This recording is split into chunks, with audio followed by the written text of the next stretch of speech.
Good morning, everybody. This is Andree, and we're here at the Mike and Andree Show. I am excited today. A couple things that I'm excited about is I was on travel all last week. Okay, some of you may have seen my posts. I took the kids on a plane ride for their first time. And they had such a wonderful time.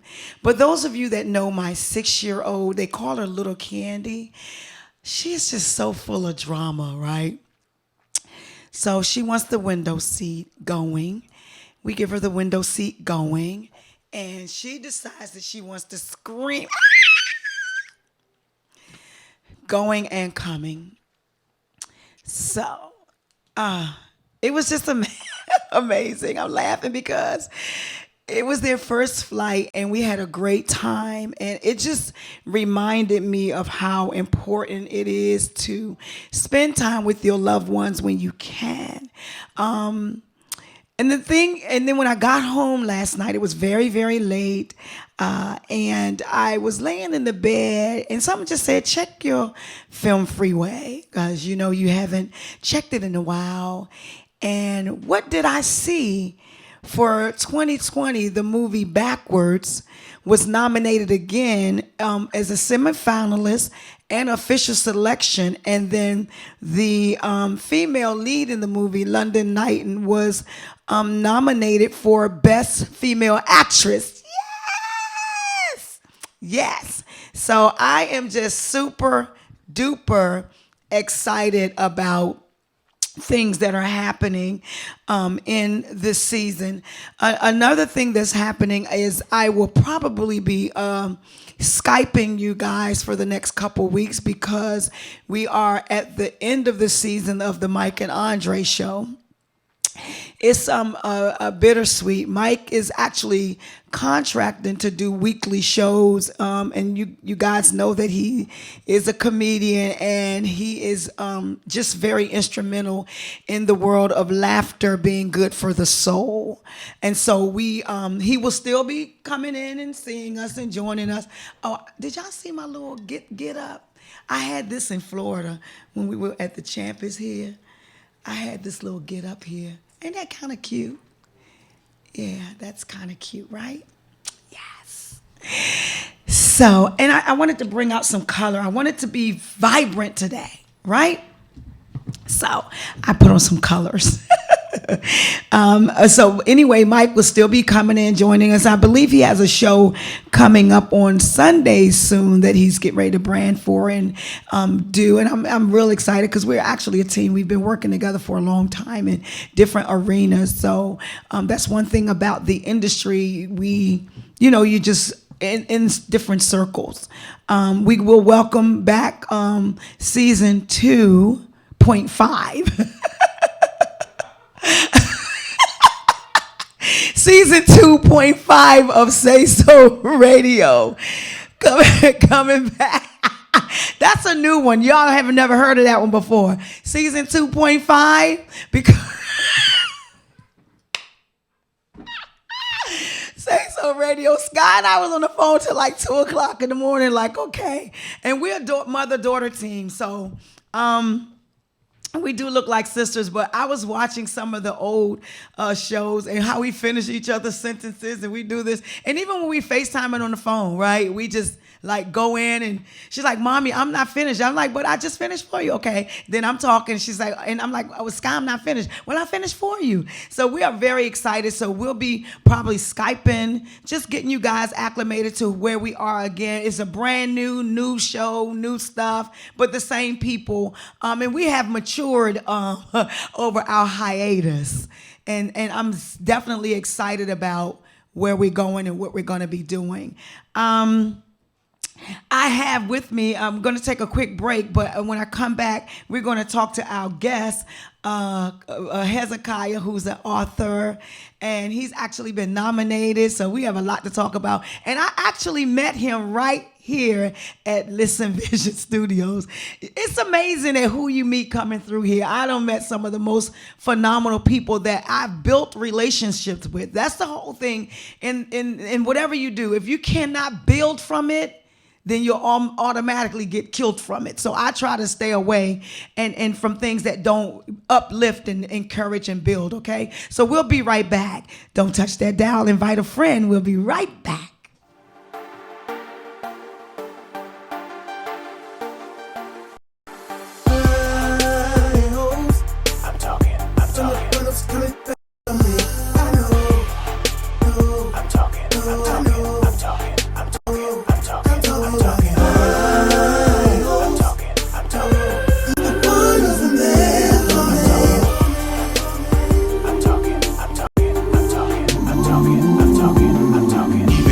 Faith flow, gotta stay high in my hope.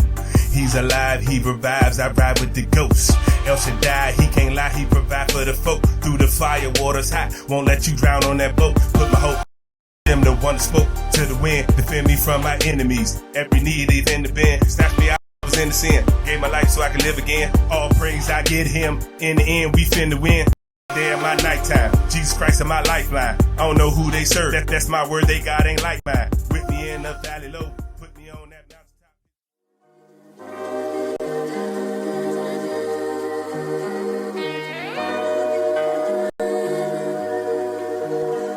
The Mike and Andree show. The team that ways on the go. They can be funny, they may be serious. The Mike and Andree show. The Mike and Andree show. The team that's always on the go. They can be funny. They meant serious. What's it gonna be today? Let me know. Those are the topic of the day. We're glad you're here. Relax a while to get in. The Mike and Andree show.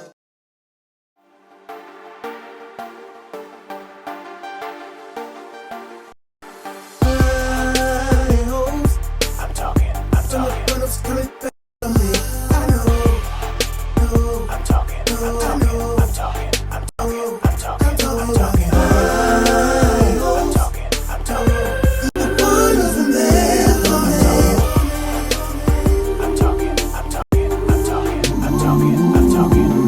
Even if my faith flow, gotta stay high in my hope. He's alive, he revives, I ride with the ghost.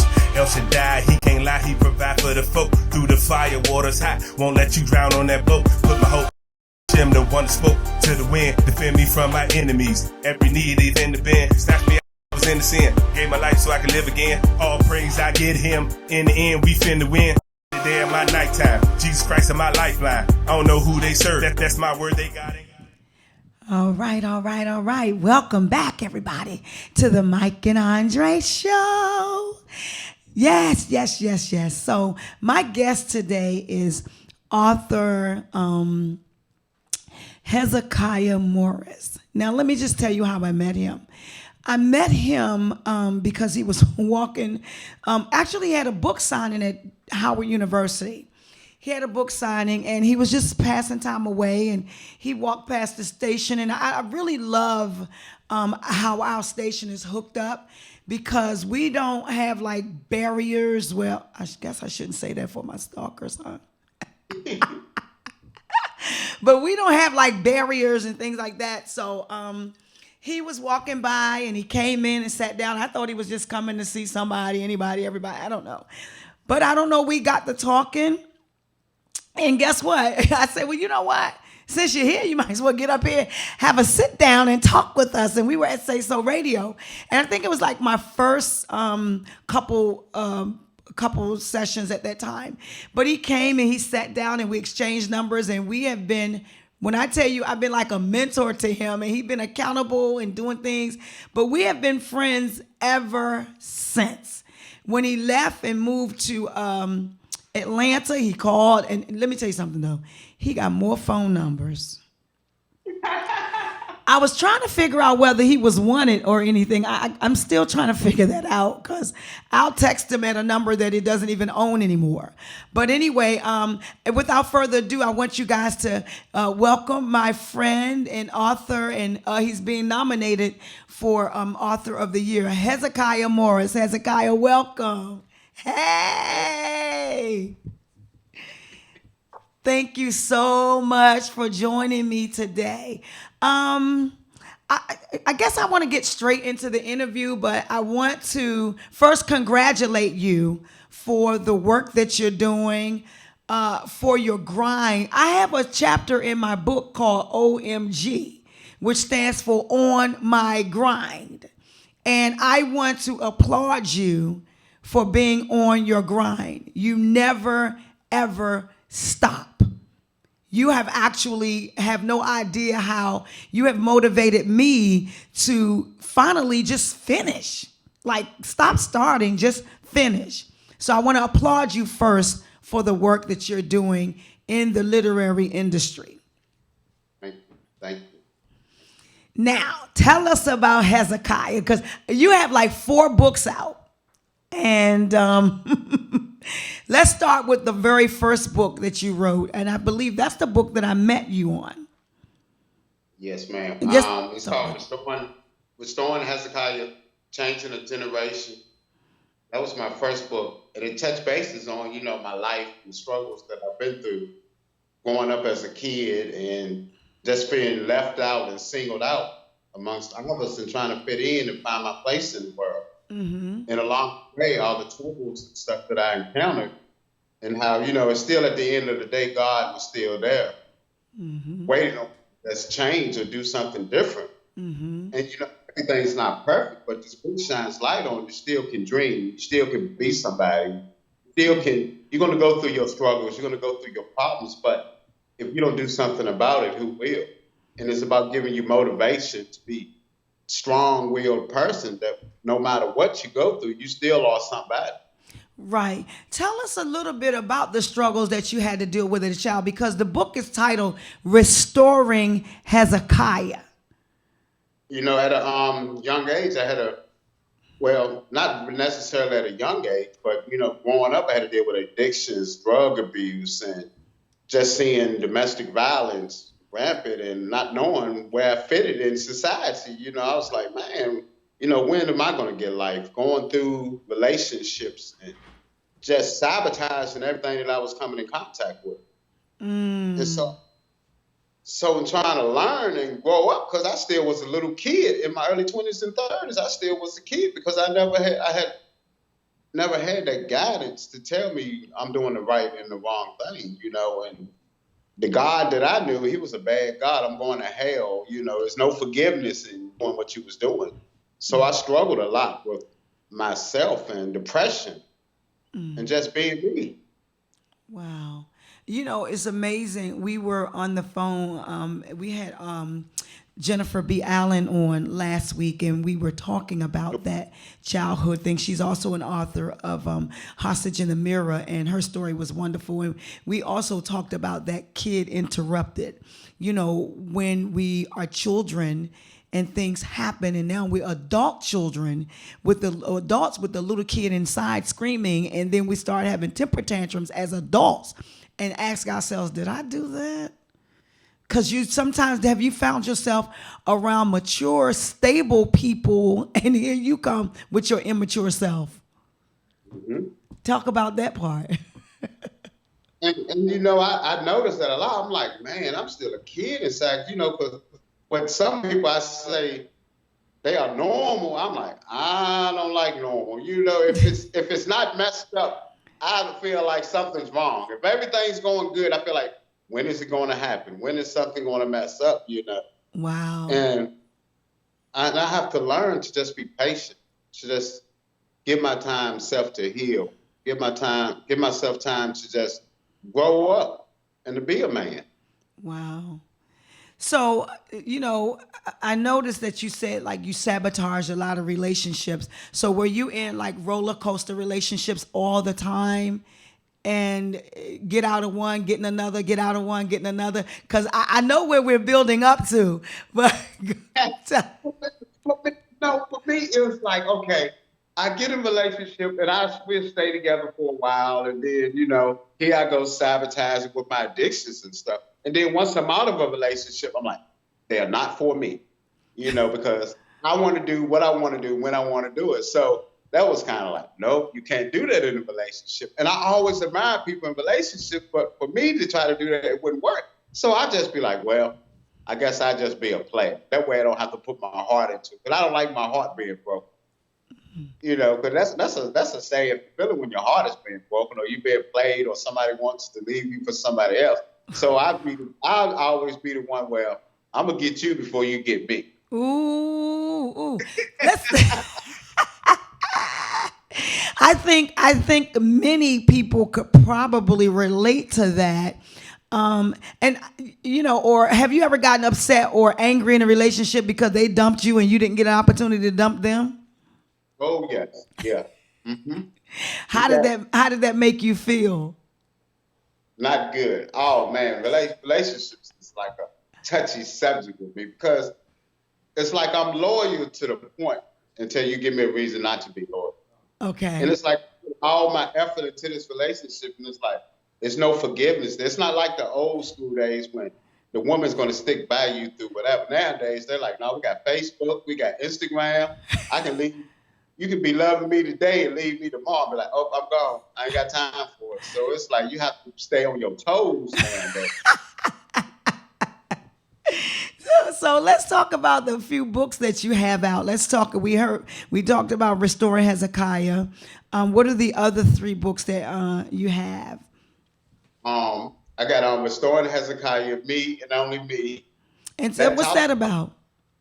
That talks about some of the crazy relationships that I was in and how us men treat women after we get out of a bad relationship, and how that woman that comes along right after the one that you just left, she bears the brunt and the hurt and the pain of what you felt when you was with that other woman. So we don't treat them no better. And it goes through life lessons learned and how to heal a broken heart and how you keep moving forward and be strong and to understand, like, okay, it must not have been our purpose. She must not have been the right one for me. And it talks about my struggles with trying to keep a relationship, and then you get to the bitter end, and it's no way you can stay together. But it's all that's toxic relationships. Wow. And how you can use and you just use other women, and it's not right, And you have to bring that to the forefront. It's like, man, I'm just the one that might love you. You don't love her because your heart has been broken time before. So it's like you're just going through the motions. Wow. And I want to say this to the ladies too. Just listen to what you're saying and how sometimes we come into the picture and we hear all the bad stuff that happened in the former relationship, and we never stop sometimes to say, well, there are 3 sides to every story: his, hers, and the truth. For some reason, we jump in. I know I have in the past, jump in and think that, okay, I am that one. I'm that chick, right? I'm the one that's going to be able to make the change, right? And end up at the butt end because there were some things that were not fixed previously. And then there still were some things broken in me. And we're 2 broken pieces trying to be one. You know what gets me till to this day, like when you're meeting a woman, you're talking to this woman, she doesn't even give you time to explain everything that's been going on with you. Us men, we like to take it slow, to gradually let you know what we've Where they at? What us men? Us as men, where? And I mean these women, they're ready to get married, to suck a day. They're like, I'm like, hold on. Well, they do have them 90-day fiance shows and married at first sight shows. See, social media and TV and film has done that to everybody. And all these stories, and people got to remember that these are just stories. But that have done that to people. I mean, as a little girl, they say, what you want to be when you grow up? A mother and a wife. I didn't say doctor. I didn't say lawyer. I want to be a mother and a wife. Okay. So in my mind, there's the books. I'm thinking about being a mother and a wife. These are the book Restoring Hezekiah, Changing a Generation, Restoring Hezekiah, Me and Only Me, The Player in Me, and Remember Them Days When We Were Young. Those are all by Hezekiah Morris. But I want to take time and talk about that new book right there, The Player in Me. Mm-hmm. Yeah, yeah, yeah. You know when I wrote that book, I was like, man, God, do you really want me to write this? My first three books are inspirational and motivational. I had to touch on the side of my sensual and sexual side of like moving to a new state and everything that you seen was at your disposal and all the eye candy that you seen. I remember when I first moved here and I was just looking around, I was like, oh my goodness. Ooh, I have never seen so many women like this in my life. And my friends would tell me this, hold on. Sooner or later, you have more than what you need. And I know I was happy now. And then I got more than what I could have all at one time. And I was like, oh my goodness, how am I going to handle this situation? Wow. And everybody, you can look him up, Hezekiah Morris, on Facebook, and Arthur Hezi on Instagram. And you can get copies of these books on this Player in Me is in Kindle now. You can get the Kindle edition of The Player in Me. But May 2nd, we will be filming a movie called The Player. And it's an adaptation of The Player in Me. So you'll get to have some more of Hezekiah, and the film will be circuiting different film festivals and pitched to different networks as a short film. But it's a great, great, great film. He got to get an opportunity to read the script.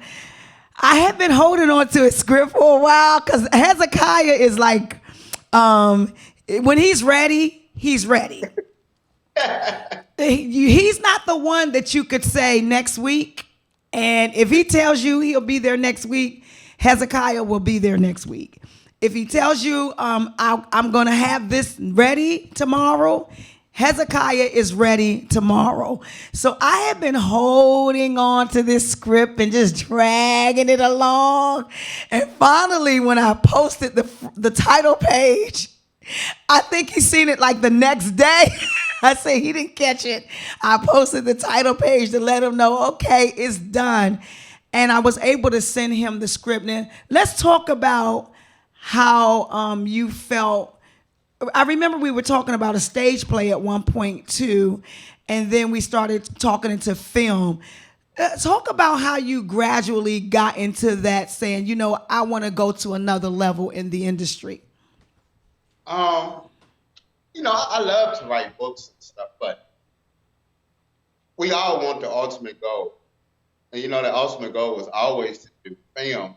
But it was like, how can I do it? And I'm like, man, my first book was good. I want that to be film, but it's on God's time. And then when I wrote this last book, I was like, man, I want to see the outcome and how many people react to it. Then when people was reading it, it was like, oh my God, it is so good. And when I sent it to my publisher, I told her we need to tone it down a little bit. I think it's too nasty. She was like, okay.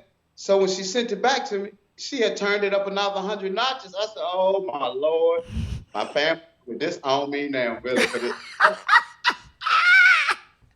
It's so good because it touches on real life situations and what we go. It's not glorifying nothing. It's not like a urban read. It's like a book that you can sit down and be like, You can either hate Z or you can love Z. But the thing about it is what I really love about your writing and your writing style. It's not fake. Like you And that's the thing that brings us together, because we like to keep it real, keep it 100, as the people say. And most of the times, I remember having a role and I just literally had to keep cursing and cursing and cursing. I was like, golly, but at the end of the day, it was the life of that person. And when you're doing film and things like that, you go into the life of the character. And ironically, before I sent the script to you, I sent it to the person that was going to be playing your Z. And he said, hell, I ain't doing nothing but being myself. I said, oh, And God. when you first showed me who was playing me, I said, "Oh, he's gonna really be a player." I said, "Ooh, yeah." I was kind of jealous. I said, "Oh, he's gonna take all the attention."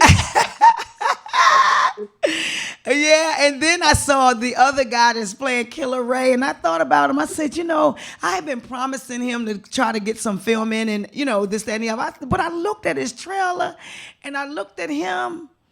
I said, "Oh no, this is the one." It seems like everything, once you actually got the script in your hand, everything just started falling in place.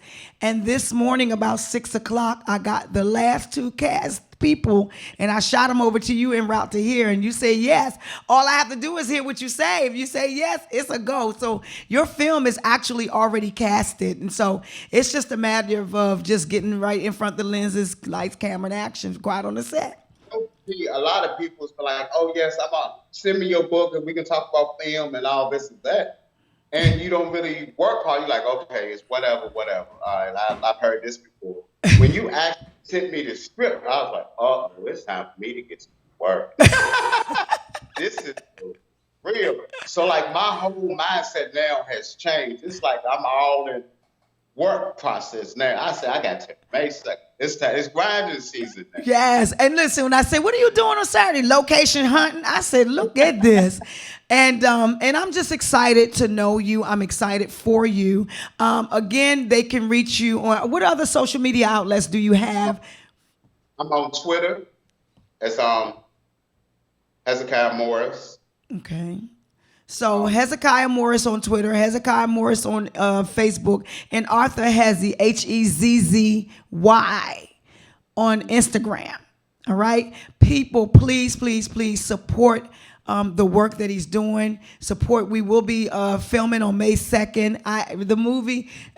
Listen, let me just tell you something. I did not read the book on purpose.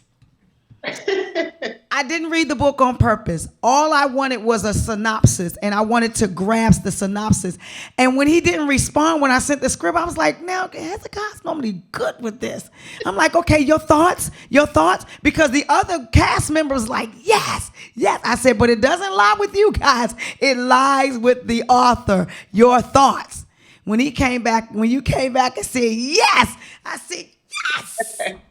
And I did, and it's an adaptation of The Player in Me. And the reason why I didn't want to read it was because I wanted the creativity just to flow anyway. I wanted to flow and not take away from the book, but add to it. So I thank you for trusting me as your writer for your short film, an adaptation of your book, The Player in Me. I'm excited. I'm excited about the photography. I'm excited about the everything, as if it's just a movie that I'm actually in, okay? And that's what happens when you begin to celebrate someone else in the arts. Trust me, God will rain down on you too. So I want to just thank you, Hezekiah, for joining me today. That is going to be the end of our show today. Hezekiah, we appreciate you. We love you. We thank you for joining us. And until next time, everybody, keep living, keep giving, but most of all, keep loving. Thanks, Hezekiah. You. Making Andree show. 15 minutes away on the go.